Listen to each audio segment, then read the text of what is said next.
Hello, artists. We're going to start a new drawing today, so we're going to start that off with some conversation, beginning with our elements of art. So please repeat these 7 words after me. Line, shape, color, texture, form, space, value. So in the drawing that we're going to start today, based on the works of Henri de Toulouse-Lautrec, we're going to use some lines. We're going to use those lines to create shapes. We're going to use those lines to create space. We're going to use some color, and we're going to use that color to help us fill and use all of our space. That being said, let's move on to our next topic of conversation. Our principles of design. Again, please repeat these 7 words after me. Balance, unity, pattern, rhythm, movement, emphasis, contrast. So in today's drawing, we are going to have an emphasis that you create, a main focal point. That emphasis should be near the middle. We want to draw it large, and we want to try to use some unique colors on it. We have an opportunity to create pattern. You might not choose to create a pattern, but an opportunity will be there where we're going to create a pattern or some type of design. And that pretty much brings us to the end of our principles of design. We got a couple of vocabulary words that we need to take a look at for this, so let's go ahead and take a look at those now. So we got just a few words we want to look at. The first 2 are not new words. Start off with media. So media are the things that we can write with, that we can draw with, or that we can color with. In this piece that we're going to be working on today, we're going to start off with a pencil. When we're done with that pencil, we're going to move to a Sharpie or a marker or a crayon, something to outline the drawing with. And then when we're done with all those outlines, we will move to our crayons to finish out the piece and to color everything and do all that stuff. Now on the opposite side of media, we have tools. Tools are the things that we can use to make art, but that we cannot write, draw, or color with. For today's drawing, now as always, anytime we create art, we almost always have access to an eraser. Erasers are the most common tool that we use in art. In this drawing, we will also be using a straight edge to create one of the other words that we're going to talk about. Next is the term ad poster. Toulouse-Lautrec spent a lot of his career creating advertisement posters. So an advertisement is something that is put in a public space to try to promote something, to try to get people to go somewhere or to get people to buy something. And a poster is a large piece of paper, large drawing that's put on a wall. We see posters, some of the most common types of posters that we see these days are out front of movie theaters, where they should have the posters for all the different movies that are playing. That's an example of an ad poster. And then the last word that we want to discuss is border. So a border is an area around the edges of something. We are going to create a border around the edge of our poster, and that's what we're going to be using the straight edge for.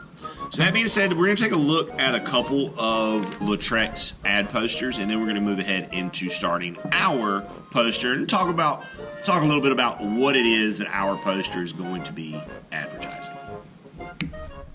Big thing that we want to notice when we look at Lautrec's posters are that his lettering is all drawn out as shapes and then filled with color. The space behind the lettering is always very flat color. A lot of times he would use this tannish color. Ours doesn't have to be that way. But we don't want a lot of drawing going on behind our lettering, because with a poster, one of the goals of good poster design is that whoever looks at your poster should be able to read it and understand it and take in the information from it in 5 to 10 seconds or less.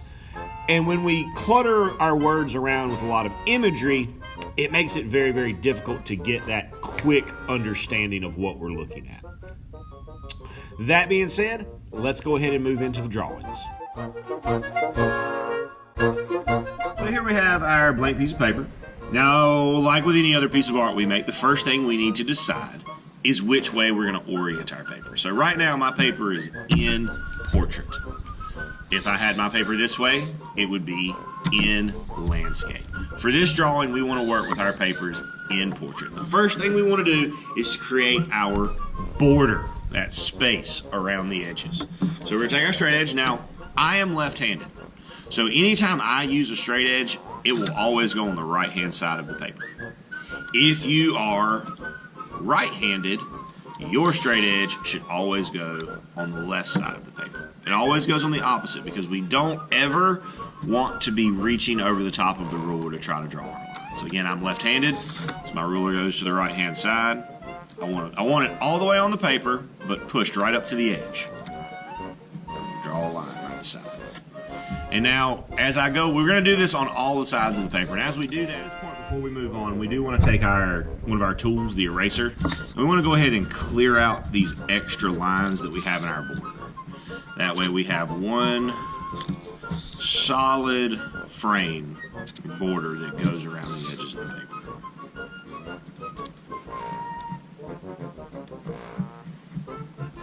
This border is going to be one of the first things we work on. But before we get to the border, let's talk about this space in the middle. So this is where our actual poster design, or the bulk of our poster design, is going to go. Now, a couple things with a poster design. Number one, the lettering and words should be clear and easy to read, which means that we want to place our lettering somewhere away from the drawing a little bit, where we're not going to have the drawing overlapping the lettering or anything like that, because it gets very confusing. So generally the best places to put that are either at the very top or at the very bottom of the frame. I'm going to choose to put my lettering at the very, very top. Now with the lettering, I'm going to show one way to do it. The way that I show is not the only way to do this. And the only rule about creating these letters is that they have to be drawn as shapes. We cannot do this with just written letters. It has to be drawn as a shape. And what we want to put up here, or wherever we put our lettering, is we want to put Summer 21. Now most of those letters are pretty easy, but the S can be tricky. So the way that I do my S's is I write one S, and then I put another one right beside it, and then just close it in on the ends. So S, U,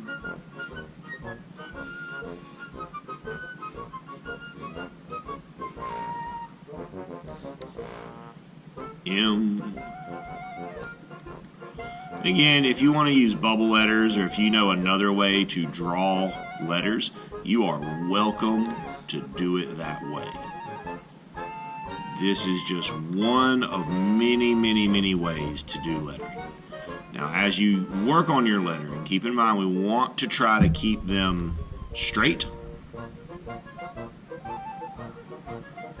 So if it is helpful for you, you can absolutely take your straight edge and kind of very, very lightly draw a line to put your letters on. That's something that I don't always do because I've been doing this for a while, so I'm pretty okay. I'm not going to say I'm pretty good at it, but I'm pretty okay at keeping my letters straight. And then we've got our numbers. So we got an apostrophe,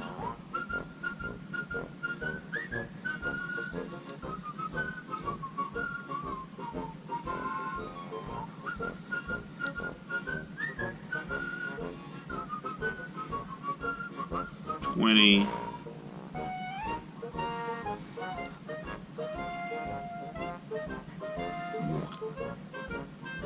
So this is the lettering. This is what we want the lettering on our poster to look like. Now keep in mind we are going to outline this. So try not to let your letters be too thin or too narrow. So that leaves us all of this space down here, as well as all of this space out here. The next thing I want us to work on is the border. So the border is the point where we have the opportunity to create some pattern.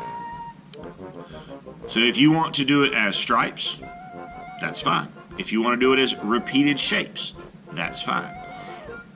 I think the best option, best thing to do it is to think of something about summer that you love. That could be a food that we really only get to eat in the summertime. That could be a piece of clothing that we only get to wear in the summertime, like tank tops or flip-flops because it's just too cold the rest of the year. It could be a person that you only get to see in the summertime. It could be anything you want, but it's something that reminds you of summer. And what I want us to do is to fill this border with that something all the way around. So go ahead, you guys work on that. I'm going to work on mine. We'll come back together and talk about this in a few minutes. Okay, so I've got my border done, and I've started in a little bit on my emphasis. Still got a ways to go there, but on my border, I opted to draw and fill that space with different plants and things from my garden, because for me, summertime means that I get to spend a lot of extra time with my plants and taking care of my garden, excuse me, and watching things grow, and then of course picking and harvesting that fruit and vegetable when it's ready. So I've got my border. Now again, your border, again, we want to think of something from the summertime that we love, and we want to fill that space with that. Now in the middle, I'm starting work on the skyline of the city of Nashville, Tennessee, because most summers I will take a trip there, and it's something in the summertime that I really look forward to.